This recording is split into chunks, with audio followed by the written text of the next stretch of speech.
Hello, landlords. It's Ernie Garcia, your landlord attorney, and today we're talking all about those bad tenants and why you should expect them. Let's get started.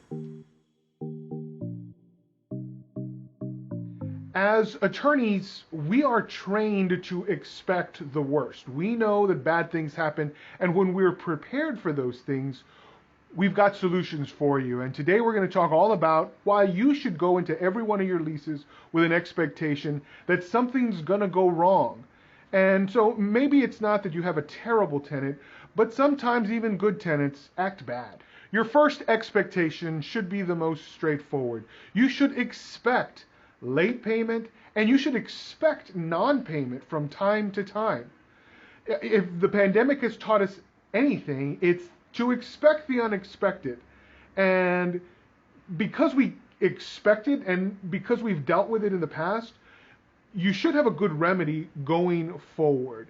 And for you and your tenant, it should be just a very clear guideline for how you both are going to handle a situation of late payment or non-payment. Your tenant should know right from the start, before you ever hand over those keys, how many days it's going to be before you're going to hand over a notice to vacate. And if it turns out that you file an eviction, they should know that maybe you have some leniency when it comes to dismissing an eviction that you filed if they've paid all of the rent, all of the late fees, all of your court costs, and possibly even your attorney's fees. If they know what to expect when things go wrong, then things go better for you. If you have made it very clear for your tenant what the expectation should be when late payment or non-payment occur, you may actually prevent either of them. But you can't do it unless you've planned for it. So make sure that you've had a conversation with your tenant about what things you do anytime a payment is late. Another one, especially if the tenant has children or if the tenant has pets, you can expect things to break and you can expect it to be their fault, but you're still having to fix it. And having that expectation puts you in the driver's seat in certain respects. For example, if you already know that at some point you're likely going to have to go in and fix something, even something that may be the full responsibility of the tenant, you've got money stashed away for that event. If you're waiting on the tenant to pay rent and something breaks on, say, the second or the third day of the month after they've paid, you've got an obligation to maintain the property for them. If you're saying, well, I don't have any more cash until the next rent payment, that may not be reasonable, and a court may not reward you for waiting that long. In fact, a court may punish you in a repair and remedy case. But if you've planned for this inevitability and have money stashed away for a repair, even an emergency repair, especially if that repair has nothing to do with the behavior or the action or inaction of your tenant, you will be covered. Don't go into any lease agreement without at least some money stashed away for the inevitable repair. Landlords, I know you like this content. Show us how much you like it by pressing that thumbs up button just below this video. Also, if you haven't subscribed, please consider subscribing.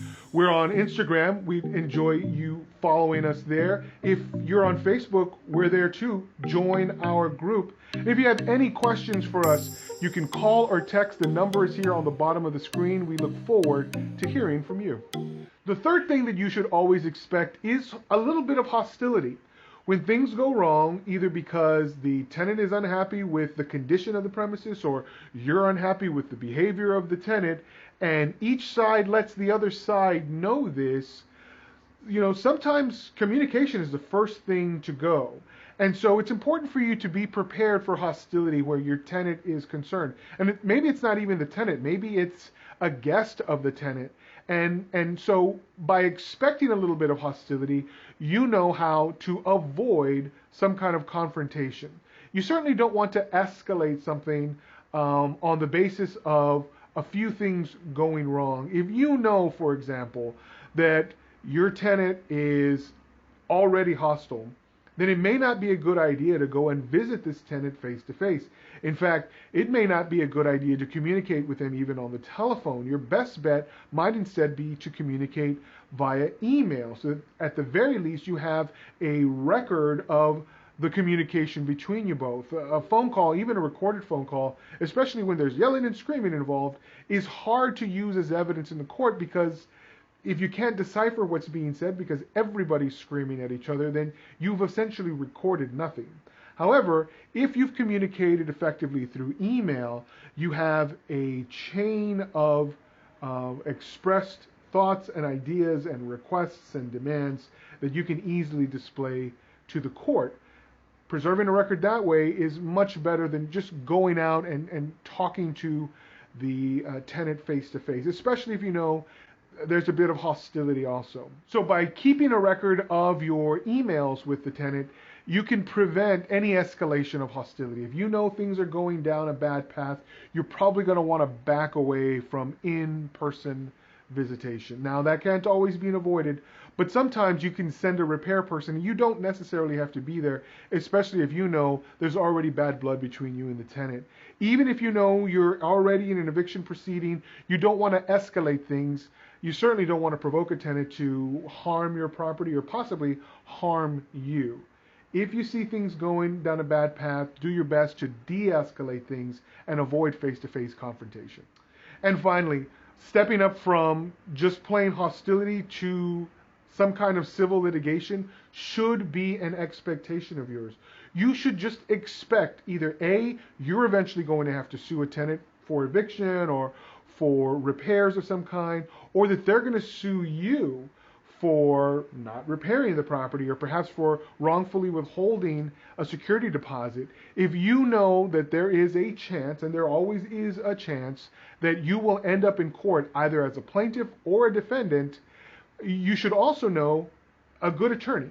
And you should be prepared with somebody that you trust to call and ask your questions before things turn into a lawsuit. So many times we help clients avoid litigation as opposed to running, headfirst into that mess. Lawsuits can be long, they can be cumbersome, and can be expensive. But if you can avoid a lawsuit with, say, a letter from an attorney or with a strategy provided to you by an attorney, then ultimately you'll get problems solved faster and for a lot less money. Landlords, I hope you take each of these tips into consideration. These are 4 things you can consider to expect. Things are going to go wrong, but if you're ready for them, things will go much better for you. There's a video right here with a little more information that you can learn from. But until next time, happy leasing.